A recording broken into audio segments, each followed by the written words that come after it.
convocat aquesta roda de premsa bàsicament convidant a la nostra militància de Targa perquè ens facin 5 cèntims sobre la variant de la C14.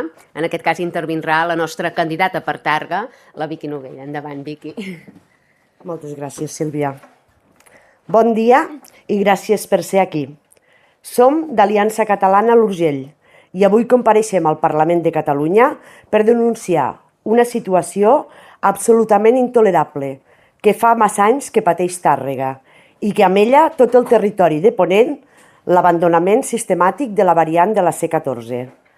Tàrrega continua sent literalment una autopista urbana. Cada dia milers de vehicles travessen la ciutat.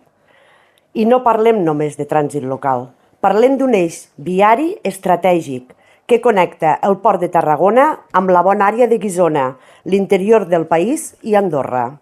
A més, cal afegir-hi el pas de l'eix transversal, C25, que uneix Girona, França, amb Tarragona i tota la Costa Daurada. Parlem de camions de gran tonatge, mercaderies perilloses i trànsit pesant circulant pel mig d'una ciutat on hi ha escoles, comerços, passos de vianants i barris sencers condemnats a conviure amb soroll, contaminació i inseguretat permanent. Segons les dades de la mateixa Generalitat, més de 6.300 vehicles passen diàriament abans d'entrar a Tàrrega i gairebé 4.000 continuen després del pas urbà. Això demostra una evidència incontestable. Milers de vehicles utilitzen Tàrrega simplement com un corredor de pas. És a dir, la ciutat està assumint unes conseqüències que no li corresponen.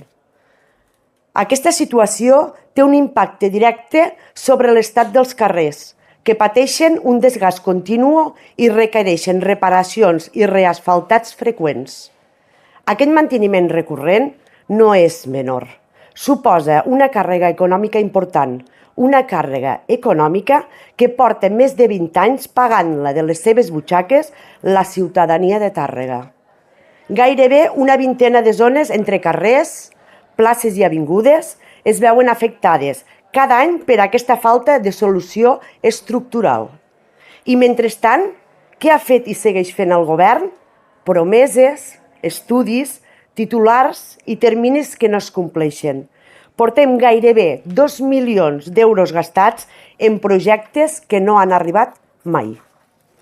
El 29 de febrer de 2024, el mateix govern va anunciar la licitació dels estudis de la variant i va donar un termini de 14 mesos.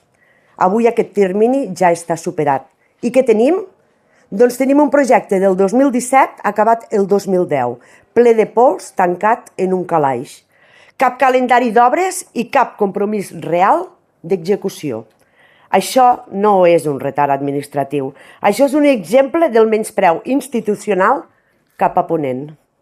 Mentre altres territoris acumulen inversions, infraestructures i atencions, aquí continuem atrapats en la política del ja ho estudiarem, del ja ho valorarem i del ja arribarà. I la realitat és que no arriba mai. Tàrrega no necessita més excuses, necessita solucions.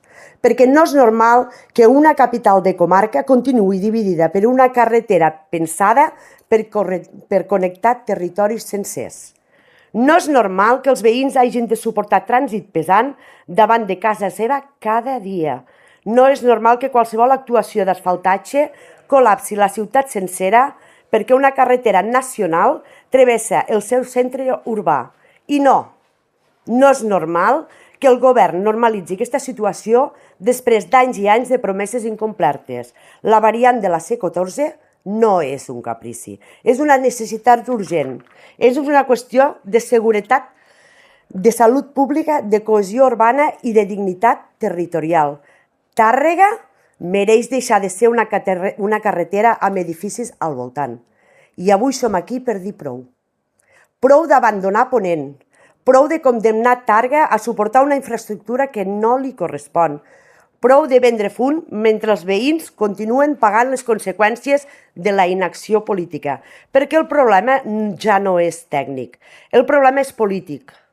i els responsables tenen noms i cognoms, governs i més governs incapaços de prioritzar el territori i acostumats a governar a cops de promesa a Catalunya, des dels despatxos de Barcelona ignorant la realitat de la resta del país.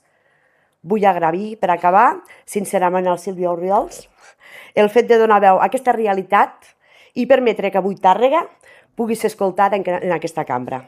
Moltes gràcies. Bé, moltes gràcies, Vicky. I tot seguit passaríem la paraula a en Marc Arpa, que ens farà 5 cèntims sobre el darrer atac que ha rebut la nostra seu al municipi de Tàrrega. Endavant, Marc. Bona tarda. Posem ulleres, si no, no veurem res. Dic que Aliança Catalana condemnem amb la màxima fermesa l'atac vandàlic contra la nostra seu de Tàrrega. La nit abans de la seva inauguració, les pintades, els desperfectes ocasionats i l'atac a les càmeres de vigilància constitueixen una agressió directa contra la llibertat política, la pluralitat ideològica i la convivència democràtica. En una democràcia, cap discrepància política no pot justificar mai la violència, la intimidació ni els atacs contra una formació política. La discrepància és legítima i necessària. El vandalisme i la coacció, no.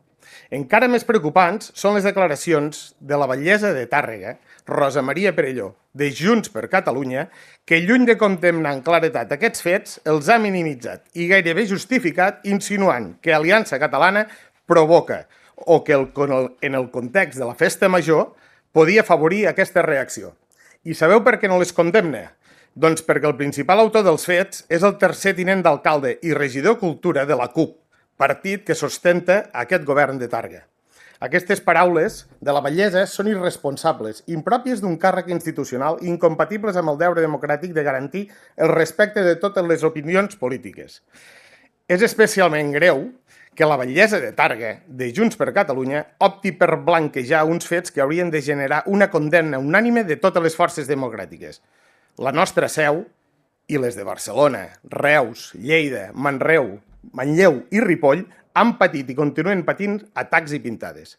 Quan les institucions banalitzen agressions d'aquesta naturalesa, s'envia un missatge molt greu a la societat, que contra determinades idees o formacions tot s'hi val, i això és inadmissible. Exigim una condemna clara, contundent i sense excuses dels actes vandàlics, així com el respecte que mereix tota una formació política en una societat democràtica i plural. Visca Tàrrega i visca Catalunya.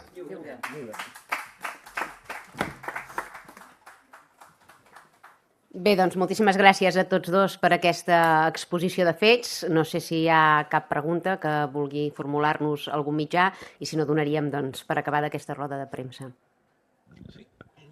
Sí, permís. Volia preguntar si arran d'aquests fets de les pintades a Tàrrega i aquesta condemna que feu per l'actitud o les declaracions, millor dit, de l'alcaldessa, ella ha tingut alguna mena de resposta o el silenci? I després a la senyora Orriols volia preguntar si ens pot avançar, perquè em sembla que els pròxims dies hi haurà més candidatures a ajuntaments, si ens pot avançar alguna cosa. Gràcies. No li preguntaré per Barcelona, però si vol respondre, encantats. Bé, responent al tema de les candidatures, tal com ja vam anunciar de bon principi, les anirem presentant a mesura que considerem oportú, a 1 o 2 per setmana. No tenim pressa, però tampoc tenim pausa, perquè evidentment també es van apropant a les properes eleccions, però en qualsevol cas anireu veient, seguint les nostres xarxes socials, els diferents candidats que es van postulant per Aliança Catalana als seus municipis. No puc en aquest sentit avançar noms, em sap greu. I responent a la pregunta inicial sobre Tàrrega... Sí, bueno, l'alcaldessa va fer una entrevista a Ràdio Tàrrega, nosaltres vam fer un comunicat de premsa, Ràdio Tàrrega, el Segre, Nova Tàrrega, i va contestar amb això, blanquejant la vandalització de la nostra seu i com dient que nosaltres havíem provocat aquesta vandalització perquè havíem inaugurat durant la festa major. La festa major és de tots els targarins, no només d'uns partits polítics. I nosaltres ens omple d'orgull el dia de la festa major i per això ho van celebrar aquell dia. Afegir que des d'Aliança Catalana ens sembla absolutament indignat ni improcedent que un càrrec electe, que ha estat escollit democràticament a les urnes i que, per tant, hauria de defensar la legitimitat de la democràcia, es presti a aquest tipus d'accions violentes amb clara intenció d'intimidar, de coaccionar o d'amenaçar els opositors polítics. En aquest sentit, allò que no aconsegueixen guanyar en l'arc parlamentari, en el faristol, en els debats i a les urnes, ara intenten guanyar-ho a través d'accions violentes que en cap cas tolerarem.